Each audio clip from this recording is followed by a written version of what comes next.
देखिए बहाने क्या देते हैं कोर्ट में कि गर्मी ज़्यादा है और रिपोर्ट नहीं आई है, बहानेबाजी कर कर चुनाव टालना चाहते हैं। और अब जब पेपर लीक हो गया, अब क्या मुँह लेके जाएंगे पायलट साहब आप ये तो चुनाव कराना चाहते नहीं है। कोर्ट ने 3 बच्चियाँ और इस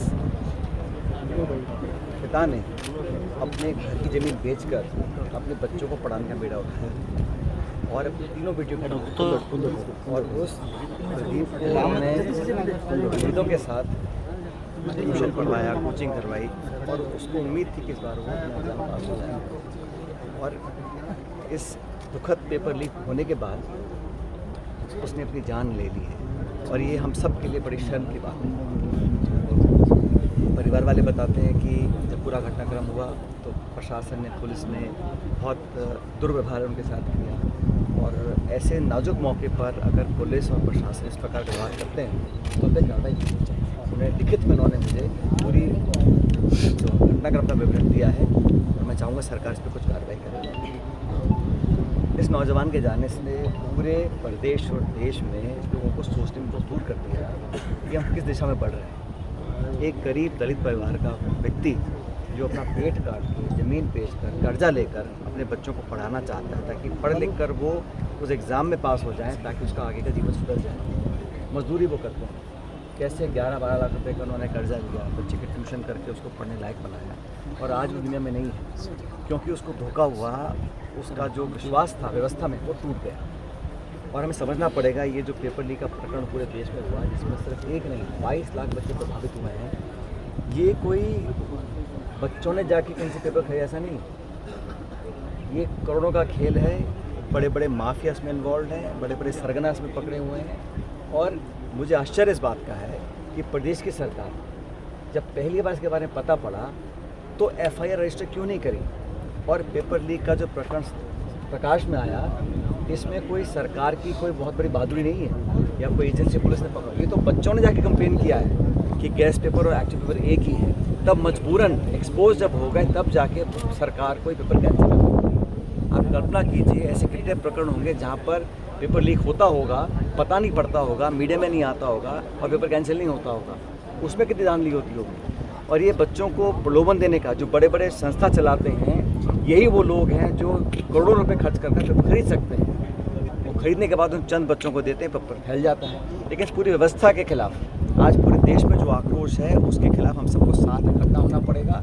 और मुझे लगता है कि सरकार को जिम्मेदारी तय करनी पड़ेगी। हर साल पेपर लीक हो रहा है, CBI की जाँच हो रही है। जो पिछले पेपर लीक हुआ था वो CBI की जाँच की रिपोर्ट क्या है, किसको दोषी ठहराया गया, किसकी जवाबदारी दी गई, कुछ नहीं हुआ। आज भी मैं पेपर लीक को एक ऐसा जुल्म मानता हूँ, ऐसा एक क्राइम है जिसकी जितनी सज़ा दी जाए वो नाकाफ़ी है।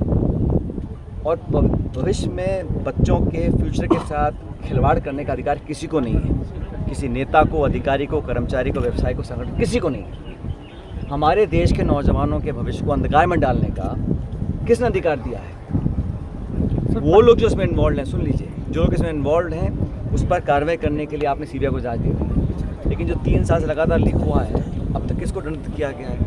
और जिस विभाग में हो रहा है उस विभाग के शिक्षा मंत्री को नैतिक जिम्मेदारी लेते हुए इस्तीफा देना चाहिए। कितने और पेपर लीक करवाएंगे, कितने और नौजवान की जान जाएगी, तब जाके अपने आप को अकाउंटेबल कहलवाएंगे। तो सरकार ने अभी तक कोई इसमें स्टेटमेंट नहीं दिया है। आपने देखा होगा ये वो सरकार है जो हर छोटे बड़े मुद्दे पर श्रेय लेने के लिए आगे आ जाती है। लेकिन आज जब पूरा देश शर्मसार हुआ है, 22 लाख बच्चों का भविष्य अंधकार में ढकेल दिया है, उसके लिए कौन अकाउंटेबल है, कौन जिम्मेदार है, किसने आकर कहा कि हाँ साहब मैं इसकी नैतिक जिम्मेदारी लेता हूँ? सर, प्रदेश की सरकार पेपर लीक के मामले में आई और अब तक प्रदेश की सरकार ने इसमें कोई एक्शन नहीं लिया, तो क्या मानते हैं कि मिलीभगत? प्रदेश की सरकार या तो किसी दबाव में है या वो कार्रवाई करना नहीं चाहती। क्योंकि मत भूलिए जब इतने सारे बच्चों ने कंप्लेन करी और जब NTA की कंप्लेन दिल्ली में हुई तो NTA ने फिर IB और प्रदेश सरकार को सचेत किया। लेकिन प्रदेश की सरकार इतने दिन इसके दबाव क्या था, व्यवस्था क्या थी कि आपने FIR दर्ज नहीं करी।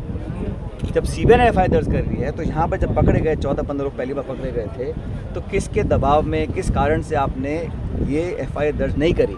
जब पुलिस अधिकारी खुद बोल रहे हैं फिर भी सरकार ने FIR दर्ज नहीं कराई, मतलब कुछ छुपाना चाहते थे। मैं फिर कह रहा हूँ, ये जो बड़ी बड़ी संस्थाएं हैं, सिस्टम चलाती हैं, हज़ारों बच्चों को पढ़ाने का, कोचिंग का काम करते हैं, इन्हीं लोगों ने कहीं ना कहीं सांठगांठ की होगी, ऐसा लगता है, प्रतीत होता है मुझे। क्योंकि कोई बच्चा जो गाँव में पढ़ रहा है वो कहाँ से लेके आएगा 10 में 50 करोड़ रुपये? तो कोई ना कोई बड़ा इसमें सरगना है, बड़ा माफिया इन्वॉल्व है, और उसका नाम उजागर करने में सरकार संकोच कर रही है, प्रदेश सरकार भी कर रही है, केंद्र सरकार भी कर रही है। प्रदीप के मामले में भी ये आया कि इन्होंने आवाज़ उठाई तो इनको दबाने का प्रयास किया गया। क्या करें?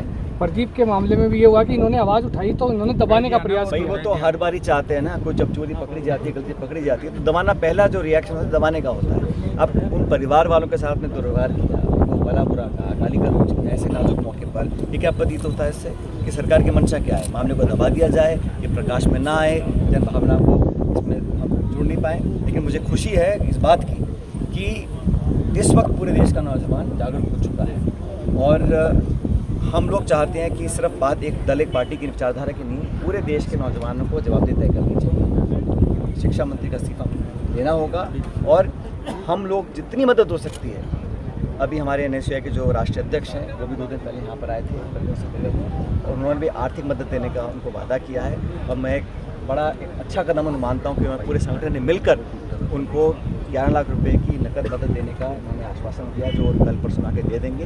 उसके बाद भी अगर कुछ मदद होगी परिवार को, तो राहुल जी ने खुद इनसे बात की है, पूरी कांग्रेस पार्टी ने समर्थन किया है, और हम सब इस परिवार के साथ हैं। सर 2026 का पेपर इन्होंने रद्द कर दिया, लेकिन 2024 और 25 को लेकर भी अब तक नहीं बोल रहे हैं, तो क्या कहेंगे? मैंने कहा ना, ये कोई बोल नहीं रहे ना। जब छोटा मोटा कोई उद्घाटन या प्रोग्राम होता है तो श्रेय लेने के लिए सारे नेता पहुंच जाते हैं केंद्र के, प्रदेश के। इस प्रकरण में ना तो कोई बोल रहा है, और वो लोग जो मुखर होकर बहुत बोलते थे विपक्ष में, आज वो चुप बैठे हैं। सर आज वो नौजवानों के नायक क्यों नहीं आगे आ रहे? और मैं हमेशा से, हम लोगों ने, चाहे दल कोई हो, सरकार किसी की हो, हमने हमेशा नौजवानों के लिए पेपर लीक के खिलाफ, और आज फिर कह रहा हूँ 2.5 साल हो गए, ये सरकार ने वादे किए थे कि बड़े मगरमच्छ पकड़ेंगे, बड़ी मछलियाँ पकड़ेंगे। अब जब इतनी बार पेपर लीक हो गया और नाम राजस्थान से जुड़ रहे हैं, तो किसको आपने पकड़ा, किसको अंदर किया, किस पे केस किया, बताया सरकार? सर 2.5 साल की बात कर रहे हैं, लेकिन कोर्ट ने 31 जुलाई डेडलाइन की है। सर क्या कहेंगे कि सरकार चुनाव कराने के मूड में है या नहीं? सुन लो, 2.5 साल में ना तो उन्होंने कोई छात्र संघ के चुनाव कराए, ना नगर पालिका कराएं, ना पंचायत चुनाव कराएं, और आप कोर्ट ने पहले भी कहा था, दोबारा आदेशित किया है कि 31 जुलाई से पहले चुनाव कराएं, और हम चाहते चुनाव हों। कि मुझे लगता है कि दोबारा कोर्ट का सुप्रीम कोर्ट जाएंगे और चुनाव डालने की कोशिश करेंगे। पायलट साहब, जब आपकी सरकार थी तो आप युवाओं के साथ खड़े थे, उधर मैं बात करूं बीजेपी की सरकार है, नेता पेपर माफियाओं के साथ खड़े हैं, देश का किस दिशा में जा रहा है? सवाल पूरा देश पूछ रहा है भाजपा से।